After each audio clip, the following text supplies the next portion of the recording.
지금 윤석열 씨에 대해서 내란각 3대 특검에서 수사를 하기 위해서 부르고 있는데 본인이 건강상의 이유로 응하지 않고 있거든요. 실제 그 식사라든가 운동이라든가 이런 거는 정상 수용자와 같이 하고 있겠죠? 식사나 운동은 관계 규정에 따라 가지고 그 다른 수용자와 거의 동일하게 하고 있습니다. 다만 독거 수용자이기 때문에 개별 운동을 시키고 있고 통상 그 독거 수용자는 1시간 이내에 시간을 운동을 하고 있는데 정확하게 그 운동 시간은 그 범위 내에서 하고 있다는 것을 말씀드립니다. 그러면 식사량도 보통 수용자와 비슷하게 하고 있다고 봐야 되겠네요.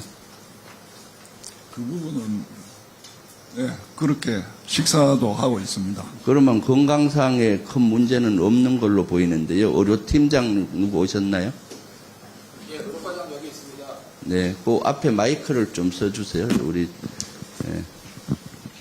지금 수사에 응하지 못할 정도로 건강상의 문제가 있습니까? 뭐 별명이 있다면 그런 것까지는 개인정보 보호 측면에서 얘기 안 해도 되는데 수사에 못할 정도의 건강상의 문제가 있느냐 이런 정도는 개인정보보호법과 관련이 없다고 봐요. 네. 제가 판단하기에는 현재 수사를 받지 못할 정도로 크게 건강 상태가 악화되지는 않은 것으로 판단이 됩니다만 그 개인적인 어떤 주관적인 그런 증세까지 제가 다 알 수는 없기 때문에 제가 뭐 명확한 답변을 드리기는 어렵지만 뭐 제가 판단하기에 뭐 조사라든지 이런 거는 시행될 수도 있지 않을까라는 생각을 조심스럽게 드려봅니다. 네. 그러니까 식사량도 정상적으로 하고 운동도 정상적으로 하는 걸로 봐서는 건강상의 수사를 못 받을 정도는 아닌 것 같은데 그것은 법꾸라지처럼 빠져나가기 위한 것 같고요. 하나만 더 질문하고 다른 의원들을 질문 기회를 드리겠습니다.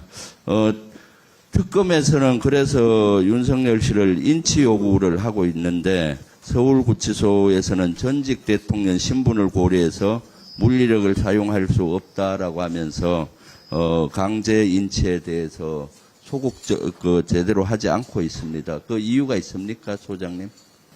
저희들이 전직 대통령이라는 이유로 인치를 하지 않은 것이 아닙니다.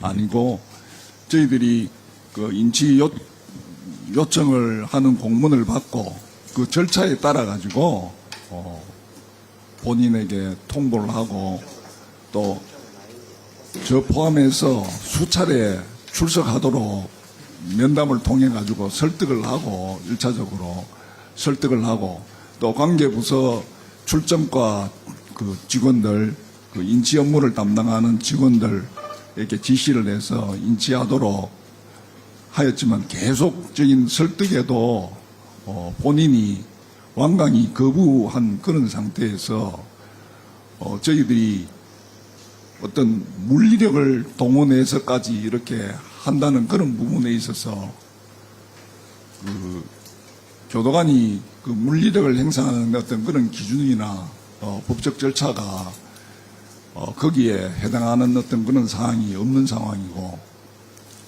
그 교도소의 안전이나 질서 유지 또 수용자의 생명 보호나 자해 방지 등 이런 사고에 대응하기 위한 경우에만 강제력을 행사할 수 있도록 규정이 되어 있습니다.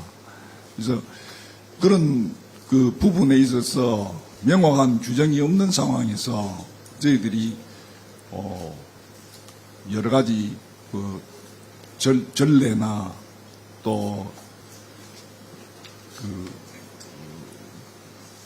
기존의 그 인치 집행 사례 등을 보고 판단해서 지금 몇 수차에 걸쳐서 본인 설득 과정 이런 걸 통해서 하고 있지만 본인이 지금 완강히 거부하고 있는 그런 상황입니다.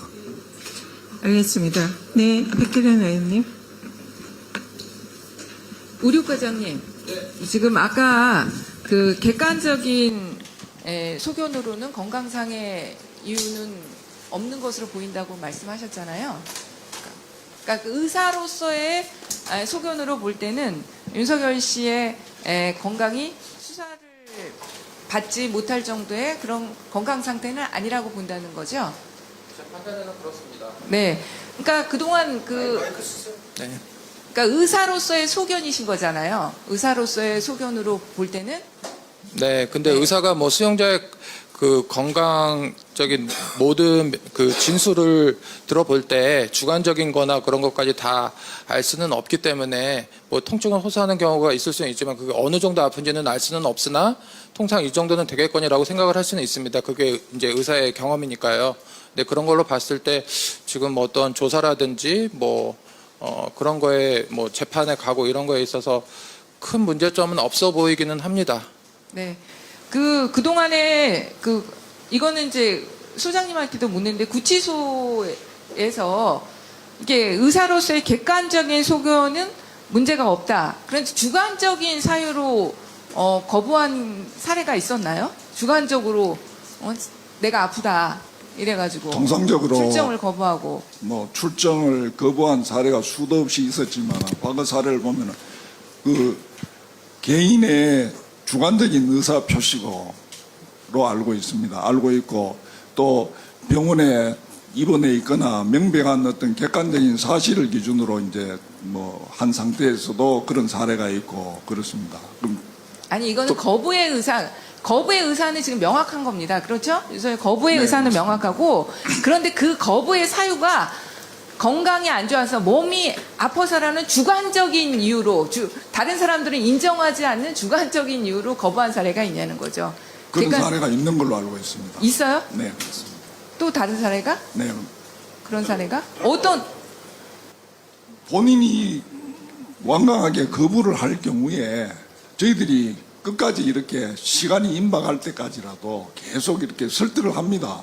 설득을 하는데 끝까지 설득을 하지만 몇 차에 걸쳐서 설득을 하지만은 그게 아니라 본인이 완강하게 거부를 하고 아니 이렇게 하는 소장님 경우에 제가 저희들이 그 어떻게 말은 뭐냐면요 나가지 않겠다 이런 거부 의사를 표시하는 거는 원래 주관적인 겁니다. 그런 사례는 많겠죠. 네. 근데 그 사유가 내가 건강이 안 좋기 때문에 객관적으로는 건강이 안 좋은 게 아닌데 내가 건강이 안 좋아서 건강상의 이유로 못 나가겠다 이렇게 거부를 하느냐는 거죠. 하루에도 그런 사례가 몇 차례씩 나오고 많아요? 있습니다. 다른 수용자도 예 그렇습니다. 그리고 면담을 통해 설득을 하셨다는데 그 면담자는 그러면 누가 가서 설득을 하는 겁니까? 저도 하도 답답해서 저도 직접 가서 설득을 했고요. 우리 그 특사경 팀장 또 그 전담하고 있는 특사경 팀에서도 했고 또 인치 업무 출정 업무를 담당하는 출정과의 그 관련 팀장 포함해서 직원들이 가서 계속 끝까지 이렇게 시간에 임박할 때까지 설득을 하고 있습니다. 소장님은 몇 번이나 가셔서 설득하셨어요, 혹시? 저도 직접적으로 2번 면담을 내서 2명. 2차, 3차 이렇게 설득을 했고 1차 때는 제가 그때 당시에 서울중앙지검 구치감의 그 호송 경로란 이런 거를 확인하고 문제점 이런 거를 확인하고 또 중앙지검장 면담에서 그 애로사항이나 이런 것들을 설명하기 위해서 출장 가 있는 사이에 2시부터 이렇게 가 있었는데 그 사이에 일어난 일이어서 제가 이렇게 직접적으로 관여는 못했습니다. 그 면담을 통해서 설득을 할 때 윤석열 씨가 듣기는 합니까? 네, 뭐 듣는데 본인이 여러 가지 사유를 들어가지고 완강히 거부를 하니까 뭐 계속 이렇게 저도 몇 차례 그 같은 자리에서도 몇 차례 이렇게 설득을 계속했지만은 뭐 본인이 완강히 거부를 하고 있고 하고 또 그런 상황입니다. 그래서 뭐 그 옆에도 저희들이 직원도 배석을 해가지고 있는 상태에서까지 이렇게 상담을 통해 가지고 하고 또 직원들한테도 적극적으로 좀 네, 간략하게 응하도록 그렇게 답변을 해주십시오. 지시를 하고 네. 또 직원들도 그렇게 거기에 따라 가지고 계속 설득 작업을 하고 있은 그런 과정입니다. 네, 네, 네, 전용기 의원.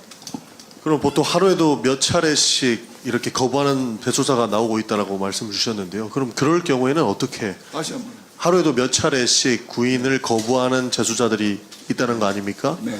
뭐 지금 윤석열 전 대통령도 그렇고 네. 그런 상황에는 구치소에서는 어떻게 역할을 합니까? 저희들이 그 불축소 사유를 받아가지고 법원이나 검찰에 통보를 해주는 정도에 그치고 있습니다.